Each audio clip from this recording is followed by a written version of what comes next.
আমার দেশ মানেই প্রত্যেকের কাছে একটা আবেগ, একটা অনুভূতি। আর যখন সেই আবেগ অনুভূতি আসে আমাদের ভারতবর্ষ নিয়ে, অর্থাৎ আমাদের ভারত নিয়ে, তখন সেই আবেগ অনুভূতি গোটা দেশের প্রত্যেকটা মানুষের যেন একটা অন্যরকম হয়। একটা দেশাত্মবোধের অন্য রকম আভাস ভেসে আসে গোটা দেশের জল, আকাশ, মাটিতে। আর আজকে আমরা যখন সেই দেশাত্মবোধ, সেই আবেগ, সেই অনুভূতি নিয়ে কথা বলবো, তখন আমার ভারত শব্দটা সবার আগে বলবো।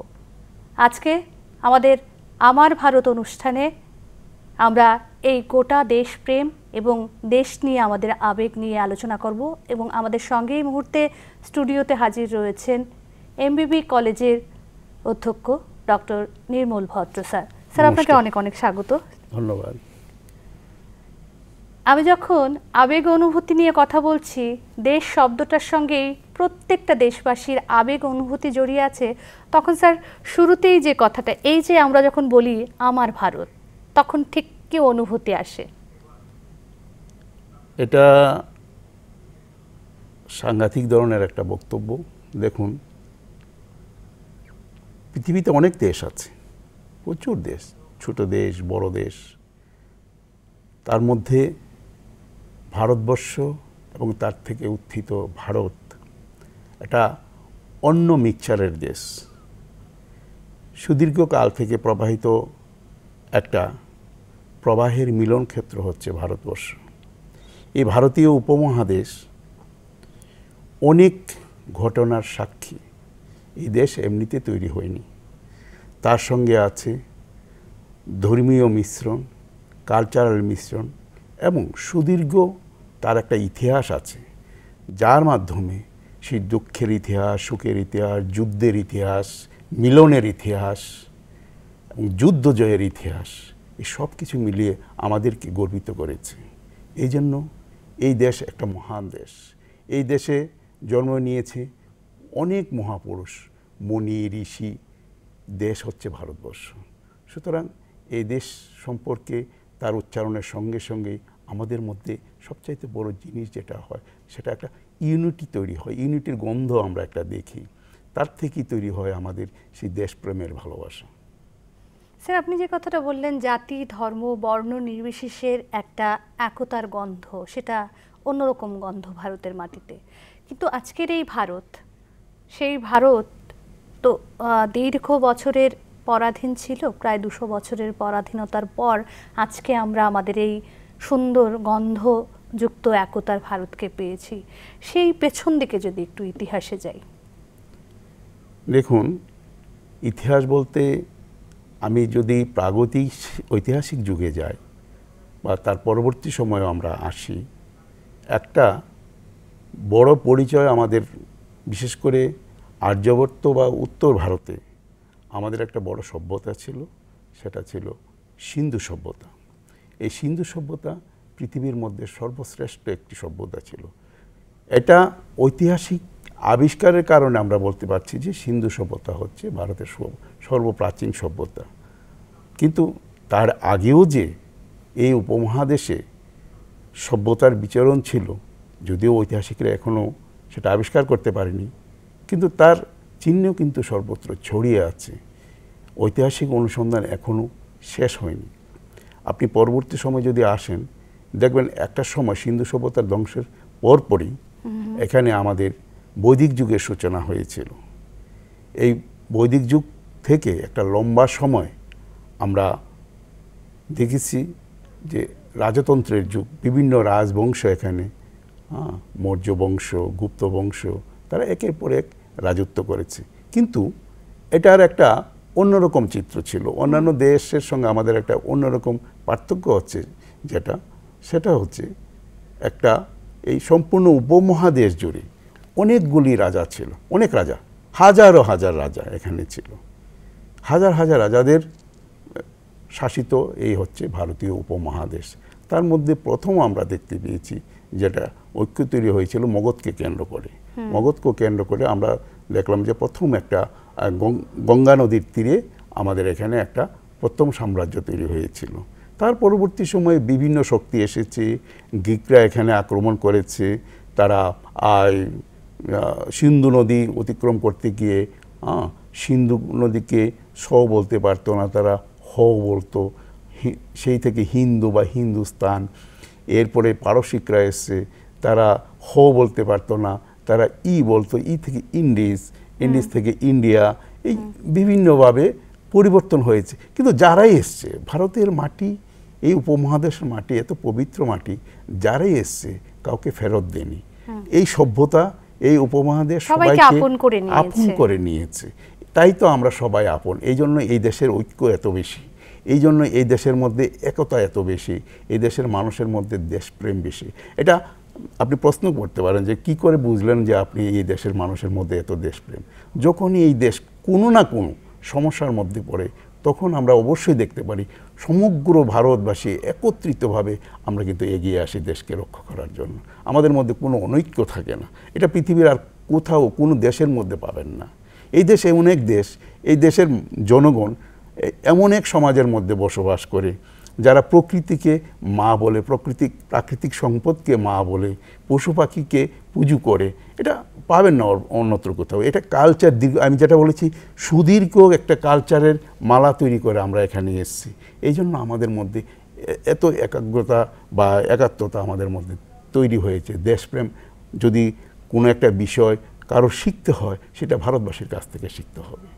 স্যার, আপনি যে কথাটা বলছেন যে দেশপ্রেম শিখতে হলে ভারতবাসীর কাছ থেকে সেটা শিখতে হবে, এই যেমন ধরুন আপনি কথায় কথায় যে ইতিহাসটা বলতে গিয়ে বলছিলেন যে হিন্দুস্তান থেকে কি করে ইন্ডিয়া, তারপরে আজকের ভারতবর্ষ। সেই ভারতবর্ষ আমরা কিছুদিন আগেই দেখেছি যে এই ভারতের একতার শক্তিটা কত দূর। যখন আমরা দেখলাম অপারেশন সিন্দুরের নামে আমাদের দেশের সেনারা ঠিক কতটা বলিদান দিল, ঠিক তেমনিভাবেই তো আমাদের দেশের নেতাজি থেকে শুরু করে প্রত্যেকে দেশকে সমৃদ্ধ করার জন্য একের পর এক এগিয়ে গেছে। ব্রিটিশরা এই দেশে যখন এসেছিল, তখন ইস্ট ইন্ডিয়া কোম্পানি নামে এসেছিল। তখন থেকেই কিন্তু যে যেখানে পারে, আপনারা এই প্রাথমিক বিদ্রোহগুলি সম্পর্কে জানেন, সাঁওতাল বিদ্রোহ, বিভিন্ন বিদ্রোহ, সন্ন্যাসী বিদ্রোহ। আমাদের দেশে সন্ন্যাসীরা বিদ্রোহ করেছে তাদের মাটি রক্ষার জন্য, তাদের এই ঐতিহ্যকে রক্ষা করার জন্য। ছোটো ছোটোভাবে তৈরি হয়েছে, যুদ্ধ হয়েছে ব্রিটিশের বিরুদ্ধে। ওরা যুদ্ধ করেছে, যার সামর্থ্য আছে, ছাড়েনি কিন্তু প্রথম দিন থেকে। এটা হয়েছে, একটা সময় ধীরে ধীরে সেটা ঐক্যের আকার ধারণ করেছে, দেশবাসী একত্রিত হয়েছে, লড়াই করেছে। তার মধ্যে আমরা বড় বড় সেনানী পেয়েছি, যেমন নেতাজি সুভাষচন্দ্র বসু। বলতে গেলে আমাদের দেশের সবচাইতে বড় যিনি দেশপ্রেমিক বীর, নেতাজি সুভাষচন্দ্র বসু। ওনার লড়াইটা ছিল একটু অন্য রকমের। উনি সেই দীর্ঘদিন 1885 থেকে চলে আসা যেটা পিডিতে, প্লিজ আমাকে দিন, প্লিজ আমাকে ডোমিনিয়ন স্ট্যাটাস দিন, এটা নেতাজি সুভাষচন্দ্র বসুর ভালো লাগেনি। উনি কিন্তু ডিরেক্ট স্বাধীনতা, স্বরাজ, উনি স্বরাজ চেয়েছেন, ডিরেক্ট স্বাধীনতা, আর দেশবাসীকে বলেছেন যে তোমরা আমাকে রক্ত দাও, আমি তোমাদেরকে স্বাধীনতা দেব। রক্ত বলতে এইভাবে না, ওনার প্রতি একটা সমর্থন। উনি একমাত্র ব্যক্তি, দেখুন একটা কথা বলছি, উনি একমাত্র ব্যক্তি যিনি স্বাধীন ভারত সরকার কিন্তু সর্বপ্রথম গঠন করেছিলেন। আজকে বাংলাদেশের দিকে তাকান, বাংলাদেশ 71-এ স্বাধীন হয়েছে, তার আগে কিন্তু মুজিবুর রহমান কিন্তু মুজিবনগর সরকার কিন্তু আগে গঠন করেছেন। উনি কিন্তু একটা সরকার গঠন করেছিলেন। এই সরকারটাই কিন্তু পরবর্তী সময়ে বাংলাদেশ যখন স্বাধীন হলো 71-এ, সেটা সেই সরকারে কনভার্টেড হয়েছে। নেতাজি সুভাষচন্দ্র বসু কিন্তু একটা 43-তেই উনি কিন্তু ভারত সরকার গঠন করেছিলেন, প্রথম স্বাধীনতার ঘোষণা দিয়েছিলেন প্রথম। তাহলে স্বাধীনতার ঘোষণা আমরা যদি নেতাজি সুভাষচন্দ্র বসু, মানে সেখানে 43 সনেই সেখানে স্বাধীন ভারতের একটা ঘোষণা দিয়েছিলেন। শুধু তাই নয়, উনি বার্মা থেকে সেখানে নাগাল্যান্ড, কোহিমা, ওই মণিপুর, ইভেন এই আন্দামান নিকোবর দ্বীপপুঞ্জ, ওইখানে যেখানে ব্রিটিশদের ছিল সৈন্য সম্ভার ছিল, এটাকে জাপানিজরা বিতাড়িত করেছিল, সেখানে কিন্তু উনি কিন্তু স্বাধীন ভারতের পতাকা উঠিয়েছিলেন নেতাজি সুভাষচন্দ্র বসু। দুর্ভাগ্য ওনার যারা মিত্রশক্তি ছিল তারা টেকেনি, বা ওনার যে সামর্থ্য সম্পূর্ণ সাকসেস হয়নি। কিন্তু উনি কিন্তু দেশবাসীকে শিখিয়ে দিয়েছেন যে লড়াই কিভাবে করতে হয় দেশের জন্য। আত্মমর্যাদা আমাদের কি জিনিস। এই জন্য আমি বলছি দেশপ্রেম সম্পর্কে যেহেতু আপনি বলছেন, আমি জাস্ট একটা এক্সাম্পল দিলাম, নেতাজি সুভাষচন্দ্র বোসের একটা এক্সাম্পল দিয়েছি। তো আমাদের দেশের নাগরিক নেতাজি সুভাষচন্দ্র বোস তো এমনি আমাদের একটা উদাহরণ, বিশেষ করে ভারতবাসী হিসেবে যখন আমরা দেশপ্রেমে উদ্বুদ্ধ হই। আত্মমর্যাদা ভারতবাসীর মধ্যে আজকে যে এই যে আত্মমর্যাদা, দেশের প্রতি সটান হয়ে কোথাও কোনো দয়া দাক্ষিণ্য না চাওয়ার যে একটা বিষয়, সেটা তো নেতাজি থেকেই কোথাও বোধহয় পরম্পরায় বয়ে এসছে আমাদের মধ্যে। আমি শুরুতেই বলেছিলাম অনেক মনি ঋষিদের দেশ এই দেশ। আমাদের পৌরাণিক যুগ থেকে মনি ঋষিরা আমাদেরকে শিখিয়েছেন, আমরা তাদের পদাঙ্ক অনুসরণ করেছি। আমরা বঙ্কিমচন্দ্র চট্টোপাধ্যায়কে অনুসরণ করেছি, নেতাজি সুভাষ বসু তো আছি, আরও অনেক। এই দেশ এত বীর সন্তানকে জন্ম দিয়েছে, ভগৎ সিং, ক্ষুদিরাম বসু। সেই বাচ্চা একটা ছেলে নিজের জীবন সে উৎসর্গ করে দেশবাসীর জন্য, অনেক প্রমাণ, এটা কোথাও পাবেন না। এই ধরনের স্বাধীনতা আন্দোলন পৃথিবীর কোথাও নেই দেশকে, দেশমাতাকে মুক্ত রাখার জন্য। ইভেন আপনারা দেখুন আমাদের জীবিতকালে আমরা যে জিনিসটা দেখলাম 99 কার্গিল ওয়ার, দেশ কিভাবে একত্রিত হয়েছিল, সাংঘাতিকভাবে একত্রিত হয়েছিল। আমাদের ফিল্ম ইন্ডাস্ট্রি, আমাদের মিডিয়া, আমাদের ক্রিকেট, হ্যাঁ, সর্বত্র আমরা দেখেছিলাম যেন একটা কার্গিল যুদ্ধের ছায়া। এখানে পাকিস্তান হেরে গেছে, আমাদের শত্রুরা এখানেই হারে, আমাদের সঙ্গে কেউ জিততে পারবে না। এটাই এই যে যুদ্ধের কথা যখন বলছি আমরা, তখন আমাদের যাদের কথা বলছেন যে ক্ষুদিরাম থেকে শুরু করে ভগৎ সিং থেকে শুরু করে যারাই আছে, প্রীতিলতা ওয়াদ্দেদার বা নেতাজি, বল্লভভাই প্যাটেল, প্রত্যেকেই তো স্বাধীনতার এক একটা স্মারক রেখে গেছেন। সেই স্মারক থেকে শুরু করে আজকের যে ভারতবর্ষ, যেখানে আমরা দাঁড়িয়ে লড়াই করছি আমাদের আত্মমর্যাদার জন্য, দেশের সার্বভৌমত্বের জন্য, সেখানে আজকের দিনে আজকের প্রজন্মের কাছে আমরা কতটা পৌঁছতে পারছি? একটা বিষয় দেখুন, আমরা এখন নিউক্লিয়ার সোসাইটিতে প্রবেশ করেছি। এখন আমাদের নিউক্লিয়ার ফ্যামিলি, আমরা ছোট্ট মা, বাবা আর একটি সন্তানের সংসারের মধ্যে আমরা আবদ্ধ হয়ে গেছি। একটা সন্তান জন্ম নেওয়ার সঙ্গে সঙ্গেই বা তার আগেই আমরা চিন্তা করিনি ছেলেটাকে বা মেয়েটাকে আমরা কি বানাবো। তো ওর প্রথমেই শুরু হয়ে যায় সেই নার্সারি থেকে, আমরা ওইসব ভুলে যাই, ওইসব আমরা ভুলে যাই। আমাদের শিক্ষা ব্যবস্থার মধ্যে পরিবর্তন আনতে হবে। যেমন দেখুন জার্মানির শিক্ষা ব্যবস্থা, জার্মানির শিক্ষা ব্যবস্থার মধ্যে সবার আগে স্টুডেন্টদেরকে জার্মান জাতির ইতিহাস পড়ানো হয়। ঠিক তেমনি আমাদের সিলেবাসও আছে, আমাদের এখানে ক্লাস 10 অবধি সব ছেলে মেয়েকে হিস্ট্রি পড়তে হয়, ভারতের স্বাধীনতা আন্দোলন পড়তে হয়। সেটাকে আর একটু আমি মনে করি আরও প্রবলভাবে চিন্তা করতে হবে। এত আত্মকেন্দ্রিক না হয়ে আমাদের মধ্যে সন্তানদেরকে আমাদের শেখাতে হবে সামাজিক দায়িত্ব।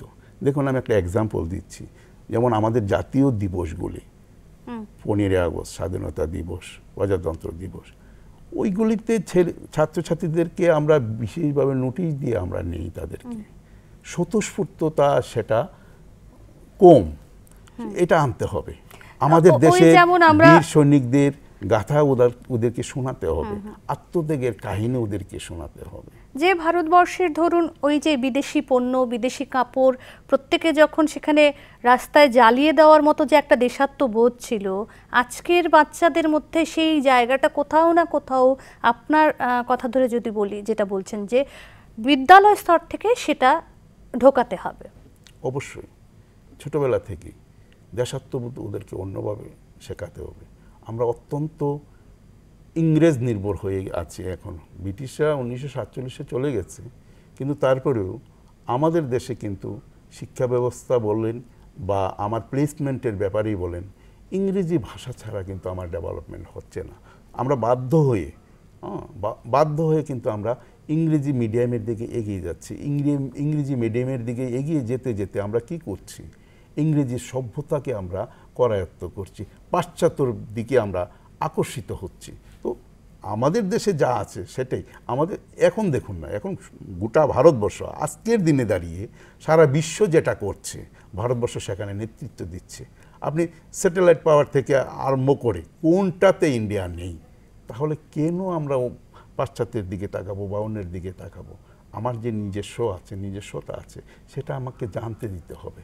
আমার দেশের যে ল্যাঙ্গুয়েজ সেটা ভালো করে জানতে হবে, সেটা বাংলাই হোক, ককবরক হোক, কিংবা হিন্দি হোক। আর সবচাইতে বড় কথা যেটা দেশাত্মবোধের জন্য, তাহলে যদি বলি একেবারে শুরুতে যেটা আপনি বলছেন, দেশাত্মবোধের জন্য সবার প্রথমে শুরু মানে আমার নিজের দেশের ভাষাটা, আমার ভাষাটা জানা, মাতৃভাষাটাকেই আমি ধীরে ধীরে এক্সটেন্ড করব। তাহলে অন্য বিদেশি ভাষা দিয়ে কেন? এখানেই তো আমরা মার খেয়ে যাচ্ছি, তাই না? একদম। স্যার, আজকের প্রজন্মের ক্ষেত্রে আমরা যখন একদিকে বলছি আত্মকেন্দ্রিক হয়ে যাচ্ছে, তখন আজকের প্রজন্মকেই অনেকে দেখছি যে দেশের সেখানে সীমান্তে দাঁড়িয়ে দিনরাত লড়াই করছে, পাহারা দিচ্ছে সেখানে। এটাও তো কোথাও না কোথাও একটা দেশাত্মবোধ। আপসেট হওয়ার মতো কোনো কিছু নেই। এটা যারা, আমি প্রথমেই বলেছিলাম যে দেখুন, এই দেশটার নাম ভারত, ভারতবর্ষ থেকে ভারত, এই ভরত রাজার দেশ ভারতবর্ষ। এখানে দেখুন, এখানে যারা জন্ম নেই সে কিন্তু স্ট্রাকচারের মধ্যে চলে আসে, একটু এদিক সেদিক হতে পারে, সর্বত্র সবটা হয় না।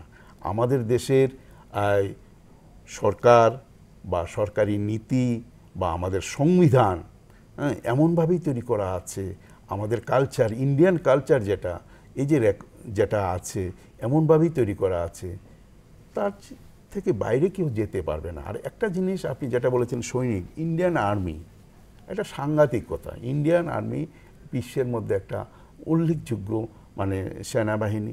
তার ট্রেনিং থেকে শুরু করে সর্বত্র নিয়োগ প্রক্রিয়া বা তার শিক্ষা এমনভাবে দেওয়া হয় যে ইন্ডিয়ান আর্মি যারা, আর বিশেষ করে এটা অন্যান্য আর্মির সঙ্গে এইভাবে তুলনা করা যায় না, কারণ আমাদের শিক্ষাটাই এরকম।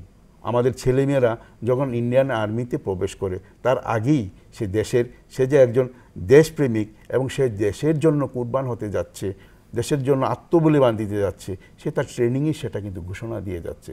যেদিন তাদের পিউপি হয় সেদিন কিন্তু তারা এটা কিন্তু ঘোষণা দিয়ে তারা আমি বললাম না যে সিস্টেম, ইন্ডিয়ান আর্মির সিস্টেমটাই এরকম। সুতরাং অন্যান্য দেশের, পাকিস্তান তো আমরা তুলনাই করতে চাই না, তারপর বারবার চলে আসে ওদের নাম, কারণ ওরাই একমাত্র এনিমি যারা আমাদেরকে, আমার এই ভারতবর্ষকে বারবার ডিস্টার্ব করছে। এই যে সিস্টেমটার কথা বলছেন, এই সিস্টেমটা বোধহয় সেই, যদি ধরেই নিই যে সেনাবাহিনীর যে আজকের এই সিস্টেমটা, আমাদের দেশপ্রেমের যে সিস্টেমটা, সেটা বোধহয় সেই রাজ আমল থেকেই চলে আসছে। আপনি যেটা বলছিলেন যে ভারতবর্ষের যে হাজারো রাজার ইতিহাস রয়েছে, তখন যে সেনাবাহিনীর একটা সিস্টেমে ট্রেনিং বা দেশাত্মবোধে উদ্বুদ্ধ করা বা নিজের রাজ্যের সীমান্ত রক্ষার জন্য আত্মবলিদানের ক্ষেত্রে তাদের উদ্বুদ্ধ করা, তারপরে নেতাজি, হ্যাঁ, এক এক করে বোধহয় ওইভাবেই চলে এসছে। অবশ্যই। যেমন ইন্ডিয়ান আর্মি কিন্তু জেনারেলি কিন্তু ব্রিটিশ আর্মি থেকে জন্ম হয়েছে। ইন্ডিয়ান আর্মি, ব্রিটিশরা যখন এখান থেকে চলে গেছে, ব্রিটিশ আর্মির ইতিহাসটাই চাই। হ্যাঁ, ব্রিটিশ আর্মি যখন আমাদের এখান থেকে, এক সময় ব্রিটিশের অধীনে ছিল এই দেশ, ওরা যখন চলে গেছে 1947-এ, ওই ব্রিটিশ আর্মি যেটা, সেটাই কনভার্টেড হয়েছে ইন্ডিয়ান আর্মিতে। কিন্তু সেটা আর আজকের দিনে নেই। আজকের দিনে ইন্ডিয়ান আর্মি অনেক উন্নত, তার অনেক বিভাগ আছে, অস্ত্র শস্ত্র সব দিক দিয়ে সাংঘাতিক ধরনের উন্নত, এবং বিশ্বের যে কোনো দেশের সঙ্গে টাক্কা দেওয়ার মতো ক্ষমতা এখন আমাদের দেশের আছে। সেই আর্মিতে দাঁড়িয়ে আজকে এই ভারতবর্ষ, সেখানে ভারতবর্ষের দেখা যায় যে মায়েদের বিশেষ করে সম্মান করা হয়। সেখানে এই ভারতবর্ষের মায়ের সম্মানের মাটিতে দাঁড়িয়ে আমরা যখন দেখেছি দেশ স্বাধীনের লড়াইয়ে প্রীতিলতা ওয়াদ্দেদার, মাতঙ্গিনী হাজরা, তারা স্বাধীনতার লড়াইয়ে লড়েছেন, আজকে কেমন আবার যখন দেখছি অপারেশন সিন্দুরের জায়গায় দাঁড়িয়ে মহীয়সী নারীরা সেখানে নেতৃত্ব দিচ্ছে। দুটো মেয়েই ছিল, কমান্ডার ছিল, তারা ফ্লাইট কমান্ডার ছিল, যারা আক্রমণে গিয়েছিল পড়িশি, তারা দুজন মেয়ে নারী। এবং এটা বাস্তব। আমি আমার আলোচনার মধ্যে বলেছিলাম যে আমরা দেশের নদীকে মা বলে সম্বোধন করি। আমাদের প্রকৃতি এবং কালচার আমাদেরকে এটা শিখিয়েছে নারীদেরকে সম্মান দেওয়া, এবং আমরা অগ্রভাগে দিই নারীদেরকে।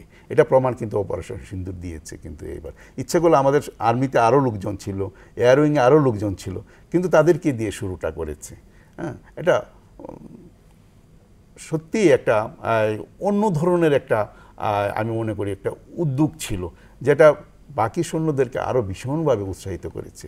অপারেশন সিন্দুর একটা জাস্ট একটা শিক্ষা দেওয়া ছিল পাকিস্তানকে, ওরা বারবার আমাদেরকে ডিস্টার্ব করে, আমাদের দেশে শান্তি ভগ্ন করতে চেষ্টা করে তারা, জাস্ট এটা। কিন্তু আসলে ওই যে আমাদের প্রকৃতির যে শিক্ষাটা, যেখান থেকে আমাদের মানে দেশকে ভালোবাসার শিক্ষাটা, শুরুটাই আপনি যেটা বলছিলেন, প্রকৃতির সেই জল, হাওয়া, নদী, বা নদীকে আমরা মা বলে সম্মান করি, এই সব কিছু মিলিয়ে ইতিহাসটা আজকের দিনে দাঁড়িয়ে আপনার কি কোথাও মনে হয় যে ইতিহাসে, এই যে কথাটা বলছিলাম যে আজকের প্রজন্ম আত্মকেন্দ্রিক হয়েছে, তারপরেও কোথাও কি কোনো রকম ফাটল মনে হয়, নাকি আরো সমৃদ্ধ হয়েছে দেশপ্রেমটা?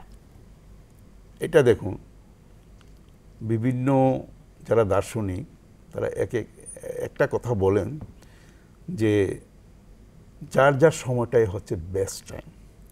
আমার ঠাকুরদার সময়টা ঠাকুরদা বলেছে এটাই বেস্ট টাইম, বাবার সময় বাবা বলছে বেস্ট টাইম, আমার সময় আমি বলছি আমার টাইম। এটা বরাবরই বলা হয় যে যার সময় থাকে সেই সময়টাই তার কাছে মনে হয় বেস্ট। কিন্তু রইল ইন্ডিয়ান দেশপ্রেমের কথা, আপনি যেটা বলেছেন, সেটা দেশ যখন চাইছে যে আমার দেশের নাগরিকরা কতটুকু আমাকে ভালোবাসে, সেই নাগরিকরা কিন্তু সময় মতো তার প্রমাণ দিয়েছেন। যখন সে ব্রিটিশের হাতে পরাধীন হয়েছে তখন তার প্রমাণ সে দিয়েছে। যখন এখানে বিদেশিরা চোখ তুলে তাকিয়েছে, পাকিস্তানের সঙ্গে আমাদের বেশ কয়েকবার যুদ্ধ হয়েছে, চীনের সঙ্গে আমাদের যুদ্ধ হয়েছে 62, 69, আমাদের 69 দুটো হয়েছে। ওই সময় আমাদের শক্তি না থাকলেও কিন্তু আমাদের সৈন্যরা কিন্তু আপ্রাণ চেষ্টা করেছে, দেশবাসী আপ্রাণ চেষ্টা করেছে একত্রিতভাবে বাধা দেওয়ার জন্য। যেটা 62-তে হয়েছিল সেই সুযোগটা কিন্তু 69-এ কিন্তু চীন পায়নি, এ কারণে ওদেরকে পিছুতে হয়েছে। আরেকটা জিনিস আমি আপনাকে বলছি, 1947, 65, 71, 1999 এবং সর্বশেষ 1925 পাকিস্তানের সঙ্গে আমাদের যুদ্ধ হয়েছে। ওরা কিন্তু কখনোই আমাদের বিরুদ্ধে দাঁড়াতে পারেনি, লুকিয়ে চোরের মতো এসেছে।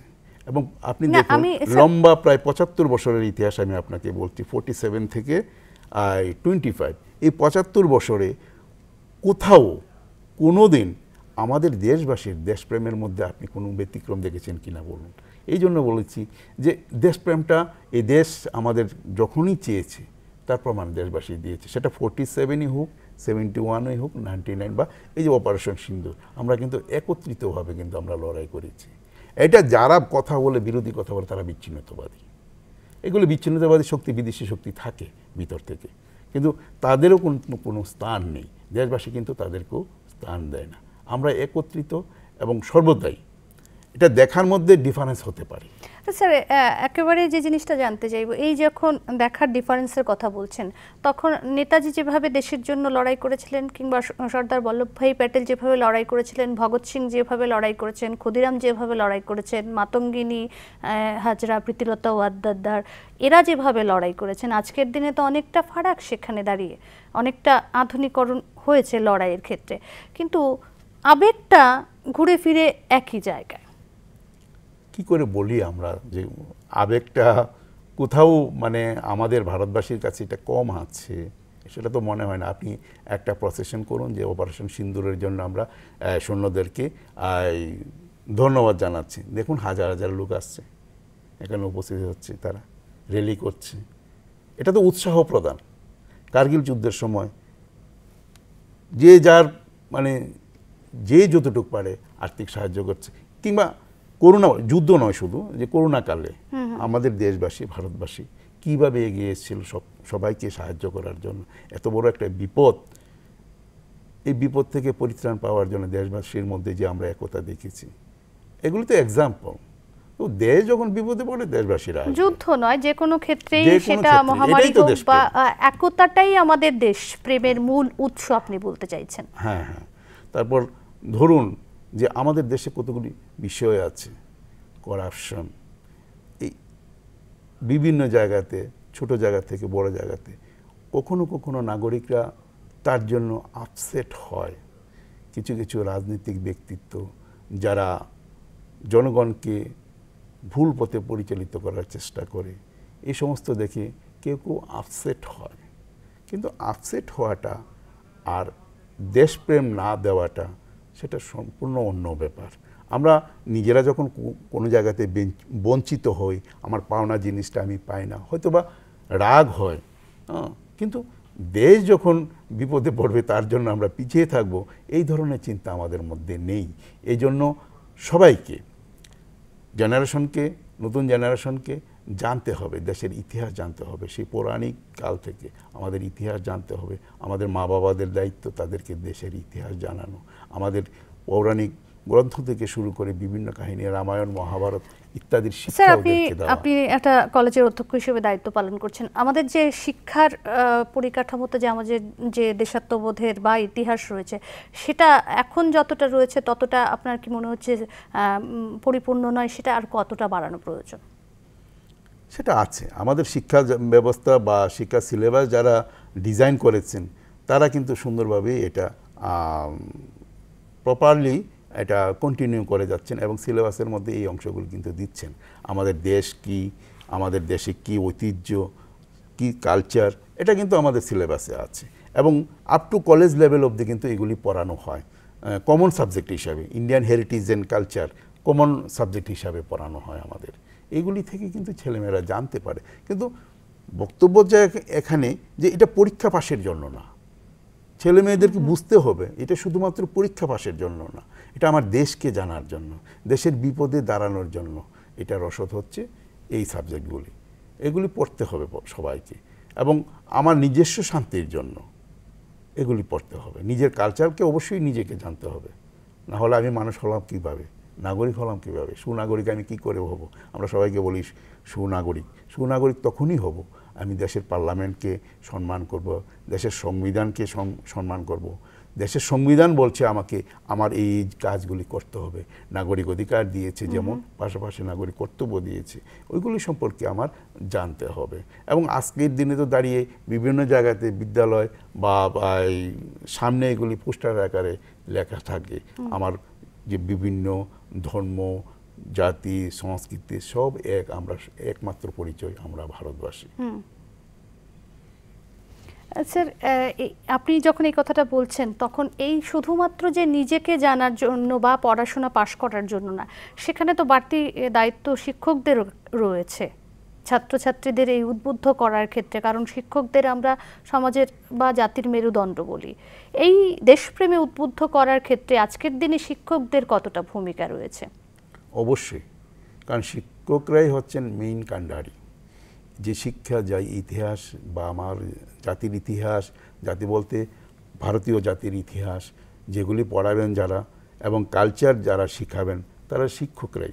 বিভিন্ন জায়গার মধ্যে তারা থাকে, সেই নার্সারি লেভেল থেকে আপ টু ইউনিভার্সিটি, পিএইচডি যেখানেই যাই সেখানে শিক্ষকরাই থাকে। তারা যদি ব্যতিক্রম হয় তাহলে তো সমস্যা হবে। তবে আমার মনে হয় না কোনো শিক্ষক যিনি শিক্ষকতা করেন উনি কিন্তু অটোমেটিকলি ওনার সর্বশেষ কিন্তু ওনার ছাত্রছাত্রীকে দিয়ে থাকেন, এটাই বাস্তব সত্য। একদম।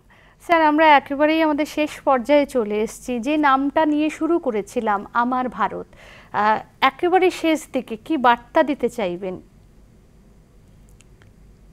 আমার যদি বার্তা দিতেই হয়, এটা আমার বার্তা না, যেটা আমরা রোজ অনুভব করি।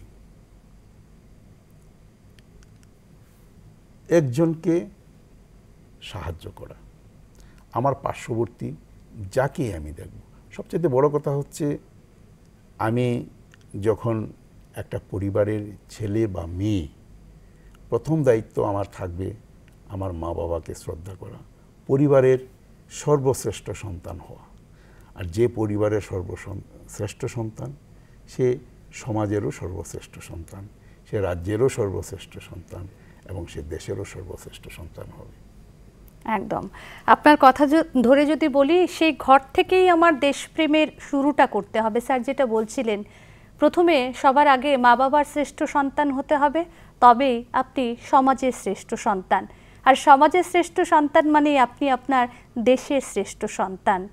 ওই যে শুরুতেই বলেছিলাম, দেশপ্রেম মানেই একটা আবেগ, একটা অনুভূতি। আজকে আমার ভারত অনুষ্ঠানে আমরা যখন দেশাত্মবোধ নিয়ে এবং দেশের প্রতি আবেগ নিয়ে কথা বলছিলাম তখন স্যার যে কথাটা বারে বারে বলছিলেন যে আজকের যে জেনারেশন রয়েছে, আজকের প্রজন্মের শুধুমাত্র পড়াশোনার শিক্ষার ক্ষেত্রে সিলেবাসে দেশের ইতিহাসটা জানানো নয়, ছাত্রদের মগজে সেখানে সেই ইতিহাস বা সেই দেশপ্রেমকে গেঁথে দিতে হবে। আজকের মতো আমাদের আমার ভারত অনুষ্ঠান এখানেই শেষ করব। তবে আপনাকে অনেক অনেক ধন্যবাদ স্যার, আমাদের সঙ্গে এতক্ষণ এই আলোচনায়, দেশপ্রেমের আলোচনায় জুড়েছিলেন। আপনারা যারা দেখছেন ডিডি ত্রিপুরার দর্শক বন্ধুরা, আপনাদেরও অনেক অনেক ধন্যবাদ। এই মুহূর্তের জন্য আমার ভারত অনুষ্ঠান এখানেই শেষ করব। নমস্কার।